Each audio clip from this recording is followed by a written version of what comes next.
Let's cross now and speak to Eric Pape in Las Vegas, Nevada, a very hotly contested state for a number of reasons. Eric, Republicans only need to flip one seat in the Senate. Their best shot might be Nevada. Why is Democrat Catherine Cortez Masto seen as so vulnerable? It's a good question about why Catherine Cortez Masto is seen as so vulnerable. Nevada's been a very tight state for years now. I'm actually here with the head of the Democratic Party at their headquarters in Las Vegas, and I'm going to ask him that very question.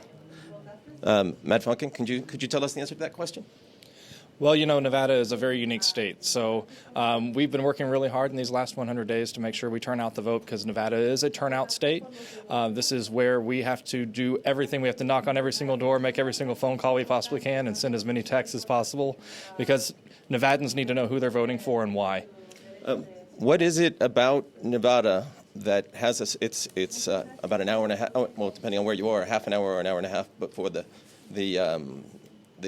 vote centers close, and these people behind us are making calls to the very last minute to try to stir people to actually go to the urns.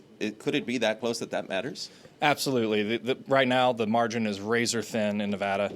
These folks are making calls all the way until the polls close at 7 o'clock tonight. We've got about 30 minutes left, and anyone who is out there trying to get out to vote, they can get in line all the way up until 7 o'clock. And even though the poll closed, as long as they're in line by 7, they can vote.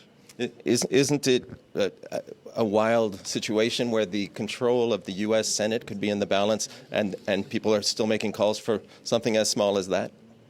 Nevada is that state. We are always that battleground state, and so this is razor thin.